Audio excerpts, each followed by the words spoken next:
I heard y'all ran 4 games. Yep. I heard you ain't lose one of them. Right. I'm definitely one of the top 3, 4, 5 up there. So I don't know who got game like that, but I'm definitely putting myself up there for sure. Right. Like, I need you to just go 20 next week. You just go 20, you know what I'm saying? 30. So I'm on that field, man. I got a little dog in me. So, I'm just glad to be back and very thankful. What's good, Commanders family? Brian Cole Jr. here, and this is the Next Man Up podcast, where we don't talk so much X's and O's. We talk more about the man behind the helmet. And today's Next Man Up is no other than Jamison, our return man, our wide receiver. Brother, how you doing today? I'm doing great, man. Glad to be here. Oh, man. So we got a lot to talk about, man. You coming off of a very big game, but we don't want to get into that just yet. We want to get into more of the beginning, where it started. Monroe, North Carolina. Talk to us about what that city means to you. It means a lot to me. That's the place that I was born and raised. It's a small town right outside of Charlotte. It's very sports driven, like the school I went to and everything. We've always had good athletes coming in and out, football, basketball. Those was like the 2 main sports. But it means a lot. My family's there. I go back there now, just to stay grounded. It keeps me grounded, going to see my fam, going to cookouts, just family events. Just going there and just, seeing my brother and everything. So, it's definitely the place that made me who I am today. And you talk about it made you who you are today. Give us a little more detail on that. Like, what about that city made you who you are and kind of made this driven human that we know today? Right. I think the main thing is like, it's just like a southern town. It's not like a DC or LA or New York, you know what I'm saying? Growing up there, you don't really see a lot of big flash and everything like that. So just growing up, you just kind of, you go outside. Back in the day, we go outside, play football with my boys, basketball. We'll go to the park or either be playing basketball in the backyard where the goal right there and ain't nothing but a thing of dirt right there. So, and then the water we drinking was out of the water hose. Just childhood things that we would do. Ride bikes all over the town. So I think, just those experiences and just having those childhood memories and just enjoying my childhood, in that city. In my town, just it shaped me who I am today. I've been able this game of football has been my vehicle to obviously come and live in cities like DC and New York and stuff like that and get to experience big cities like that. But I never forget where I came from, and football has given me the opportunity. Yeah, and before you made it to DC, before you made it to New York, you decided to go to Duke. You had a lot of options. Yep. Sounds like you had some big schools coming at you. What made you decide to say, you know what, I'm gonna take my talents over to Duke? I think it was a lot. It was a lot that went into that. Like I say, man, being from North Carolina, it's crazy, man. And I've told this story before, but my dad played football at North Carolina A&T. So growing up, man, I was going to like all the A&T games. So I definitely was an A&T fan, and believe it or not, like they probably would have offered me first. I might have would have committed there.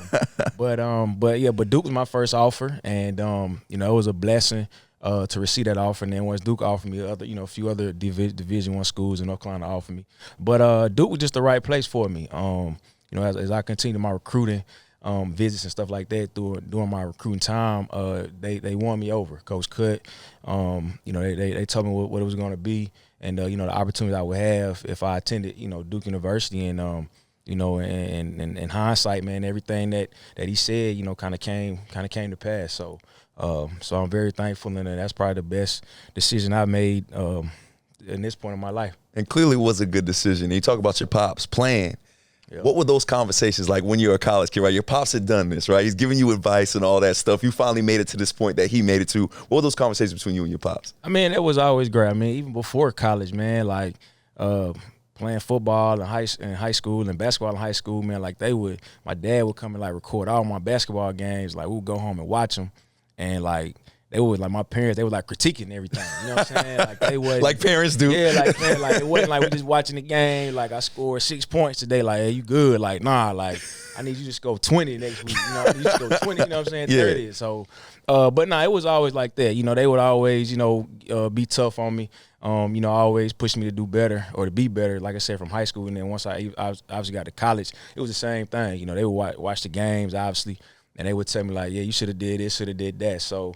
So that's just always, I always getting that critique from them. And then, I mean, even now, even to this day, they still, critique my game, once they watch the highlights or whatever it may be. But yeah, that's just always kind of how my dad and my mom has been. And, I always take heed to what they, what they're telling me. Yeah, and you can see yourself light up as you talk about your parents, man. And it's cool because, like, reading about, we do a lot of research coming into the podcast and reading about your family and how they would drive 170 miles to come see your games. You in D.C., they driving to D.C. to see your games. You in New York, they driving to New York to see your games, man. What is that support system like, and what does that mean to you to have your family so supportive of you? Oh, that means a lot. It means everything, when you have people to come and support you and, that truly and genuinely care about you and want to see you do well, obviously that just kind of helps boost my confidence and just, makes me want to go out there and thrive. And, that's the thing I think that a lot of people don't have. And, sometimes that can be, the make or break of some people, So I've been very, very blessed and truly thankful to have, my parents to be there and my family as well, my aunts, uncles, cousins, stuff like that, to have, support me throughout my whole career. And it's not just your parents pulling up, it's your little brother as well. And you and your brother have a very, very special relationship, a special bond. And I know you've learned a lot from your brother. Can you just talk about you and your brother and that relationship and just talk about your brother a little bit? Right, yeah, man, my brother Jamars, man, he's been very, very, very special to me, man. Ever since I was a youngin', man, he would come to all the games, with my parents. They never left him out. Yeah. So just being able to see him come to the games and enjoy the games, it definitely, helps brighten up my day and just, easy my mood, whether we go out there, we win, lose, whatever. But just seeing him and having him at the games always just, just keeps me mellow and, it's always a great feeling. Yeah, and your little brother has Down syndrome, right? Yeah. And that's a big deal to point out because, like you said, they're coming to every game. Even with the things he's going through, he's still there supporting you. And you've mentioned it before in other interviews about how much you've learned from your brother, watching him go through his trials and tribulations. How does that put life into perspective, seeing what your brother has dealt with his whole life? Right. I mean, it just put things in a different perspective. Like, he's nonverbal. So he's 20 years old now, and, he hasn't, we haven't been able to talk to him, communicate with him his whole life. So that's, this is one of the challenges. But he's able to communicate with us, different ways. He's smart. You ask him what he wants, he'll go get it, point to it, whatever it may be. But that's just a challenge that that we've had to deal with, his whole life. But for me, man, just putting things in perspective, man. For me, it's just like I'm just blessed. Just to be able to, like I said, he can't speak. So it's like for me, I'm just like, man, I'm blessed. I'm the one out there playing. I'm the one who can talk, speak, whatever. Like, I'm just truly blessed. So, like I say, man, I love my family, man. I love my brother, man. Yeah, that's awesome, man. You're definitely blessed, but it sounds like you're a blessing to your family as well. Your mom has said that when you get around your brother, he lights up. He's just different. How cool is that, knowing that you can bring that out of him? Like you said, you guys can't really communicate, but you have your own form of nonverbal communication. How cool is that, being that light for your brother? Yeah, man, it's cool, man. It's dope. You know what I'm saying? It's just one of those things that me and him had just have that connection.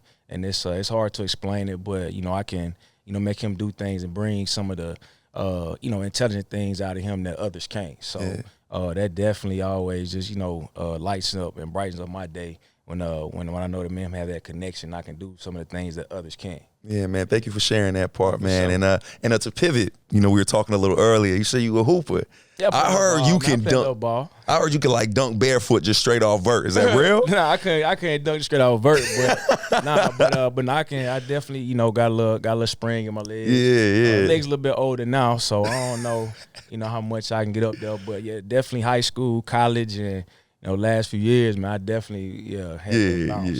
Yeah. Like I said, we like to do our research here on the Next Man Up podcast, and I heard this legend. It's like this legend around Duke, where you went to your college visit, you run into Mason Plumlee, who's now in the NBA, but at the time was playing at Duke. Yep. And he heard you was an athlete, heard you could hoop, and he said, hey, man, come hoop with us. You like, oh, nah, I don't got no shoes. My man provided the shoes for you, and you go and hoop and run pickup with Duke's team. Mm-hmm. Now, you playing point guard, of course, and the point guard you're going up against is Kyrie Irving. No other than Kyrie Irving, right? Yeah. Well, on the opposing team, Kyrie Irving's on the opposing team, right? And I heard y'all ran 4 games. Yep. I heard you ain't lose one of them. Right. Pretty big deal, man. Because I mean, Nah, shoot, 4 games is about as much as Kyrie played in college. Right, So that's a pretty big deal, man. Talk about that. And is that true? Well, yeah. So I'm gonna clear it up. Yeah, that's true. It was actually going into my senior year of high school, and me and my fam just went up there to Duke. You know what I'm saying? Just see the campus one day, run to Mason. And so we talking to him. You know, my mom, she's a big talker, so she goes there, introduce herself. And, like, you know, she tells me, like, yeah, my son, you know, he get recruited for football and everything, blase. But, you know, I play a little basketball. So he was like, well, sure, you know, you play a little ball, we playing pickup, play it on if you want to come through. So, like you said, like, I didn't have any. I was just in some casual clothes. I had, like, you know, a collar shirt or whatever, some jeans. And I was like, man, I ain't got no clothes. He was like, nah, you good. You all good. You know, just come through. We'll get you. So take me in the back. They give me some shorts, shoes, everything. So, going to gym and all the guys in there. It's summertime, so like the guys like Kyrie and them, they had just got there. That was going into their freshman year, so they just got there for like the first summer session. So like Kyrie Irving, Tyler Thornton, Andre Dawkins, Josh Harris and them guys. But to clear it up, so I was on. It was me. The team I was on, I was going against Kyrie. It was me, Tyler Thornton, Josh Harrison, and I can't remember who the other two were. It might have been Mason or Miles, one on our team. But it was Kyrie. He had one of the Plums on his team. But Tyler Thornton was guarding Kyrie. Okay. All right. Okay. So like how they would play, how they would play pickup was they would do like a 7-game series basically. So see, the team I was on, we won, 1-4 out of, 4-0. And I definitely held my own. I was guarding Andre Dawkins. He was guarding me. Okay. I definitely held my own. I ain't going to sit here and say I was, dropped 20 with them boys. But, right. I got me a couple buckets here and there. So it was definitely like, I can play. Just no, slouch. You feel me? But it was a cool experience, though, for the most part. You know what I'm saying? It was a really cool experience. Getting a chance to, go out there and play, and just play pickleball with them boys. And then it happened on a humbug too. So cool, you wasn't even ready. You still got buckets. So stay ready. So you got to get ready. For sure, man. Yeah. So you do something like that. I mean, that sounds like especially today. Right. That sounds like a legendary run, right? Yep. Did you have any of those moments where you were like, "Dang, I should have hooped"? I mean, it definitely would have been a blessing. I mean, obviously, like I know, like my height definitely would have been a hindrance. You know what I'm saying? But I feel like my skill set, if I would have worked on my game every day or whatever, like I definitely could have the skill set to play at the college level. Basketball was just something really that just came naturally to me. You know what I'm saying? And it's something I love to do in the off season every now and then. Get on the low, but yeah, man, it's just something that came naturally to me, man. Just being able to handle the ball and just instincts of the game and stuff like that, man. I've just been a sports fanatic ever since a child, man, especially when it came to football and basketball. But basketball really was my first love for real. Well, hey, man, we're glad you chose football because you ended up here, right? The Commanders ended up drafting you in 2015, and you end up playing for us for 4 years. What love do you have for the squad and the franchise that gave you your first shot, that drafted you? Because we know you love it here. Talk about that a little bit and how much it meant to you that night getting drafted by Washington. Yeah, I mean, it meant a lot to me. At the time, I didn't really know much about, DC in itself. Didn't know much about the franchise, obviously, man. Growing up, I was a 49ers fan, man, a huge 49ers fan. But yeah, man, but ever since since 2015, man, when I got here, man, I loved it. It's just like, it's like a different feeling when you, the team that drafts you. Obviously I've been on different teams, other organizations throughout my career, but it's always just like a certain spot kind of in your heart that, the team that drafts you, they kind of hold that spot. So, my first 4 years here was, up and down. I would say more up than down. Had a lot of success here, throughout that my first tenure here, and really didn't want to leave, but it's just the business side of the game. Got involved, and obviously went to the Jets, and then went to Buffalo last year, and now I'm just thankful to be back, man. It's a place that's very familiar to me, but a lot of new faces in the building, but it's still a familiar place, man. I love DC. I love the culture of DC, man.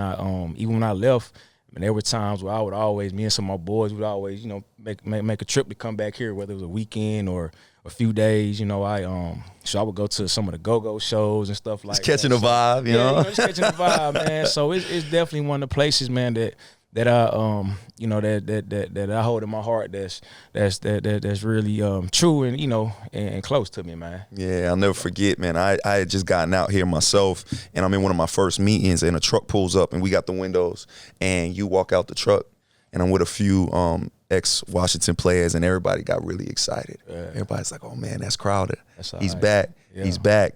And for that level of excitement to be from them, and they're not even you, how excited were you to get a chance to come back here and almost finish what you started, essentially, man? How cool was that to come back here? And what went into that decision as well? Yeah, I mean, well, you know, it's cool now. I mean, sure, initially when I came back here, man, they reached out to me.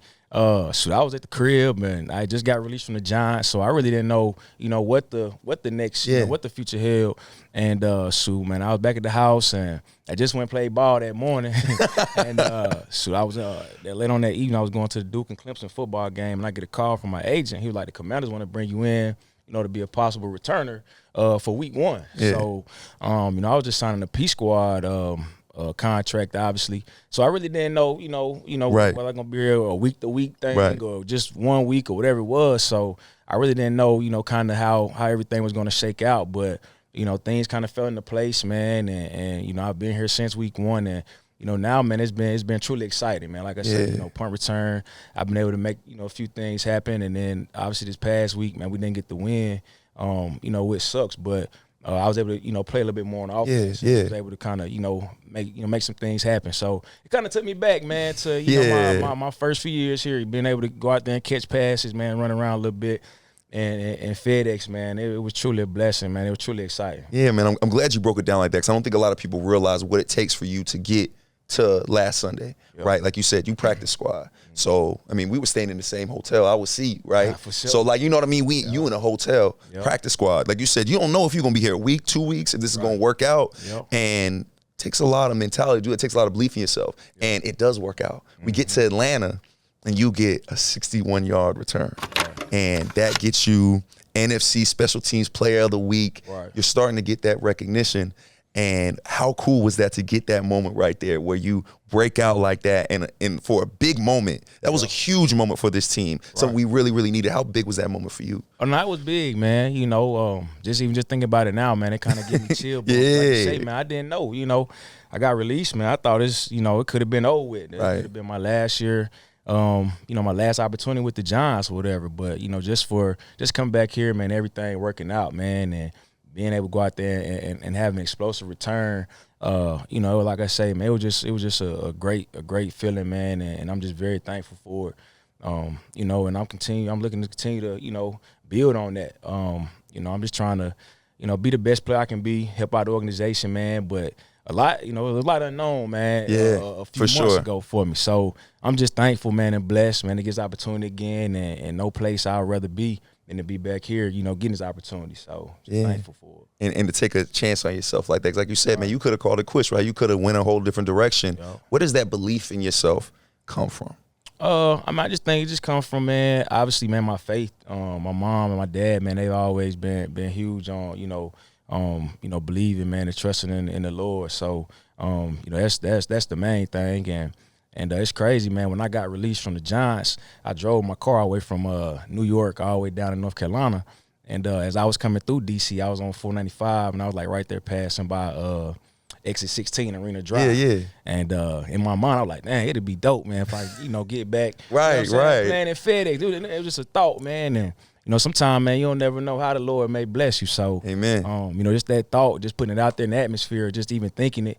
And then, like I say, man, right before, man, week 1, man, I got a call to come back here. So it's a little something that, you know, a lot of people don't know, but you know, just a little something that I thought about. And, and then it came to pass. So I'm just truly blessed and thankful to be back. And that belief in yourself and that manifestation is a real thing, right? Because I didn't even know about that. But what I did know was that you went on Players Club recently, and they had asked you, like, yo, what are you looking forward to? Like, almost like as a return man. And you said, you know, man, that's cool.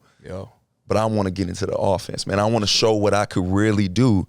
Then not even a week later, you do that, man. 7 catches, a touchdown in the last minute of a very close game against one of the best defenses in the NFL.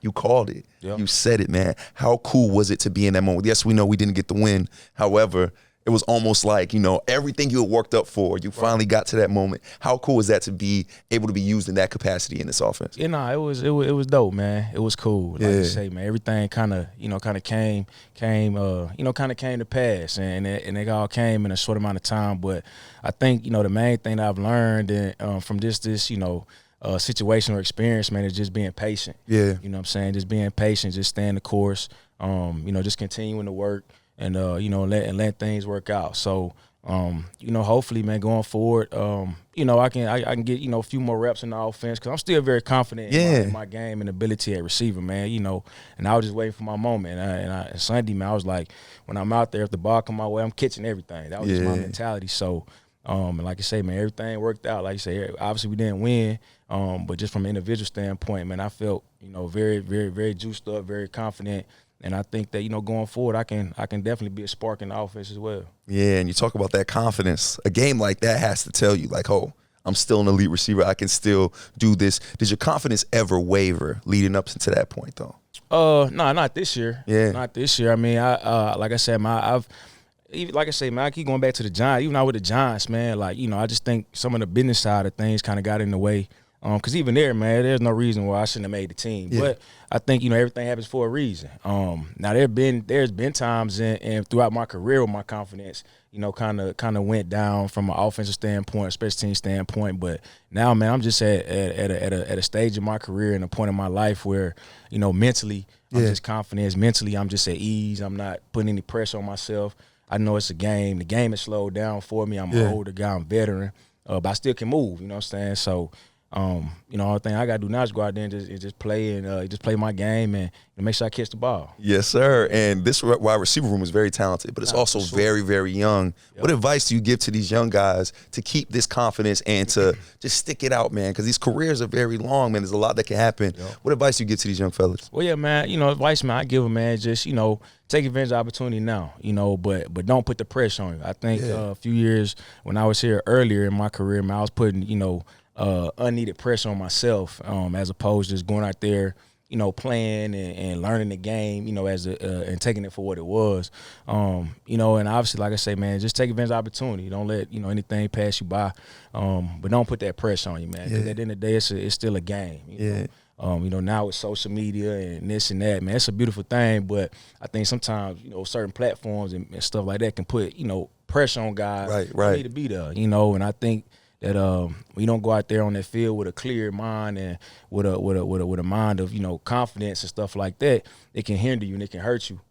So that's some of the advice I give to the guys now. Like I say, right now I'm just at a good spot mentally, man, and like I said, I'm just thankful to be back and confidence is high. So I'm good, man. Yeah, man, we love that, man. Yes, so for those that aren't familiar with your game and don't really know who Jamison Crowder is, man, that's your ISO camera right there. Look into the ISO camera and tell the Commanders family who Jamison Crowder is. Yeah, man, Jay Crowd, man, playmaker. Trying to do my thing on punt return, obviously in the receiving game. But, I'm just a hard worker, man. Got to come in and do my thing. Don't, stay in my lane. I'm laid back, but at the same time on that field, man, I got a little dog in me. So, y'all know it. So, I'm just glad to be back and very thankful. Yeah. Last question for you, brother. Who is the best hooper on the Washington Commanders? Who is the best? I'm sure you done talked about it a little bit. I'm sure you done seen a couple guys hoop. Who's the best hooper on the Washington Commanders? I mean, I always got. I'm gonna go ahead and say myself. You know what I'm saying? I'm gonna say myself. But there's a couple guys say they got a little game, and I haven't really been able to, see them much because that's stuff we do in the offseason. Yeah.